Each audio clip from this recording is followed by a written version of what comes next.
स्वागत है आप सभी का आपके अपने चैनल कलेक्शन ऑफ बुक्स में। स्वामी विवेकानंद की आत्मकथा नामक श्रृंखला में आज हम लाए हैं भाग 5, जिसका शीर्षक है पारिवारिक मामले की विडंबना, जिसमें हम सुनेंगे घर के मुकदमे के दौरान अदालत में हुए सवाल जवाब जो नरेंद्र व अंग्रेज वकील के मध्य हुए थे।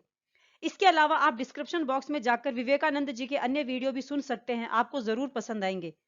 युवाओं के लिए एक खास किताब माँ मैं कलेक्टर बन गया भी आप डिस्क्रिप्शन बॉक्स में जाकर सुन सकते हैं। निराशा में आपको आशा जरूर नजर आएगी और माता पिता के रूप में भी आप इस किताब से जरूर प्रेरित होंगे। तो आइए शुरू करते हैं आज की वीडियो।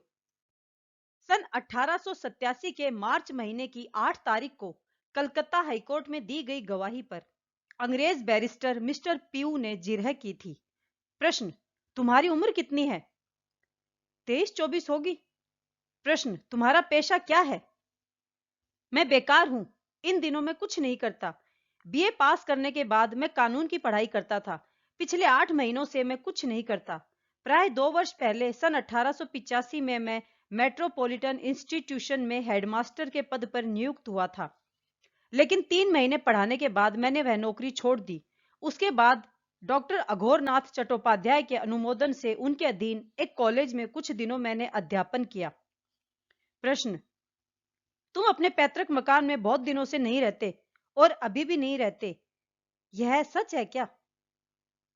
पिता की मृत्यु के बाद मैं अपनी माँ के पास ही था। हाँ, हर पल उनके साथ रहता था, यह मैं नहीं कहूंगा। अपने काका तारकनाथ की मौत के समय भी मैं घर पर ही था। उसी समय से मैं अपने गुरुजन की सेवा श्रद्धा में व्यस्त हो गया। उस वक्त वे गंभीर रूप से बीमार थे। प्रश्न, तुम क्या किसी के चेला बन गए हो? आपका प्रश्न मेरी समझ में नहीं आया। आपका तात्पर्य समझना मेरे लिए मुश्किल है। चेला किसे कहते हैं यह मैं जानता हूं, लेकिन आपका इशारा किस ओर है यह मेरी समझ से बाहर है। मैंने कभी किसी भिक्षाजीवी साधु की चेलागिरी नहीं की, लेकिन मैं रामकृष्ण परमहंस को जानता हूं और पहचानता हूं। प्रश्न, मेरा प्रश्न है, तुम क्या कभी उसके चेले थे? ऐसा प्रश्न करके आप मुझे क्या समझाना चाहते हैं? मैं यह बात जोर देकर कह सकता हूं कि मैं किसी दिन भी उनका चेला नहीं था, और यह भी जान लीजिए कि उन्होंने भी किसी दिन कोई चेला नहीं पाला। प्रश्न, धार्मिक मामले में किसी प्रकार का चंदा उगाहने में क्या कभी तुम शामिल थे? आपके सारे प्रश्न बेहद अवास्तविक हैं, जिनका मामले से कोई संबंध नहीं है। प्रश्न, हां या ना, मैं एक शब्द में जानना चाहता हूं। मैंने कभी भी रामकृष्ण के लिए किसी से भी कोई चंदा वसूल नहीं किया। कहीं भी मैंने उनके चेला होने का दावा नहीं किया। यहाँ 2 लाइनें कोष्टक में लिखी गई है, वो मैं श्रोताओं को पढ़कर सुनाती हूँ। पारिवारिक कलह अशांति के कारण कुछ दिनों मामा के यहाँ रहकर तारकनाथ की मृत्यु से लगभग 1 महीने पहले वे अपने भाई बहनों और माँ के साथ अपने घर लौट आए थे। आगे शुरू करते हैं। हमें पता चला कि उन्होंने हमारी जमीन पर एक कमरा बनवा लिया है। कमरा बनवाना उन्होंने कब शुरू किया यह मैं नहीं बता सकता। प्रश्न, तुम क्या कोई डायरी लिखते हो? नहीं, मैं डायरी या किसी प्रकार का रोजनामचा नहीं रखता। सारी बातें मुझे याद हैं। मेरे सामने जो सब पारिवारिक घटनाएं घटी हैं मुझे याद हैं। मामा के घर से लौटकर तारक बाबू की हरकत पर मैंने आपत्ति उठाई थी। उस वक्त सारे घर वाले वहां इकट्ठा हुए थे। उस वक्त मेरी माँ घटना स्थल पर मौजूद नहीं थी। उस दिन उस हंगामे के समय जो लोग वहां मौजूद थे, उन सभी लोगों के नाम मैं नहीं बता सकता। गिनती में वहां कम से कम 25 लोग थे। शुरू में हमारे घर के दालान में बहस शुरू हुई और वह जगह तारक बाबू के कमरे के नजदीक थी। बाकी पट्टीदार खड़े खड़े देख रहे थे। दूसरी बार बहस के दौरान तारक बाबू ने मुझसे कहा कि उनके दुश्मन ही मुझे उकसा रहे हैं। मैंने उनकी इस बात का घोर विरोध किया।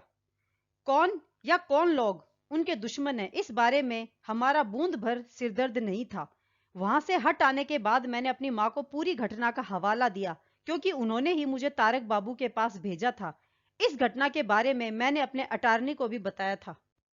प्रश्न, तारक बाबू ने तो तब तक अपना कमरा नहीं बनवाया था। तुमने यह कैसे मान लिया कि वे गैर कानूनी तरीके से कमरा बनाने की कोशिश कर रहे हैं?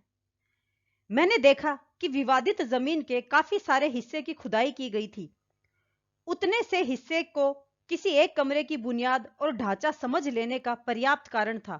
मिट्टी पर थोड़ी बहुत गंथनी भी शुरू हो गई थी, लेकिन हमारी तरफ से आपत्ति उठाने पर कमरा बनाने का काम और आगे नहीं बढ़ा। इस घटना के महीने भर बाद तारक बाबू का निधन हो गया। उनकी मृत्यु से कई दिन पहले मेरी माँ पीहर चली गई थी। मैं भी उन दिनों पक्के तौर पर कलकत्ता में नहीं रहता था। इस बीच वह कमरा पूरी तरह बन गया था। मैं नहीं बता सकता। उन दिनों मैं अधिकतर रामकृष्ण परमहंस की रोग शैया के सिरहाने काशीपुर उद्यान में था। मैं उनकी सेवा में व्यस्त रहा करता था।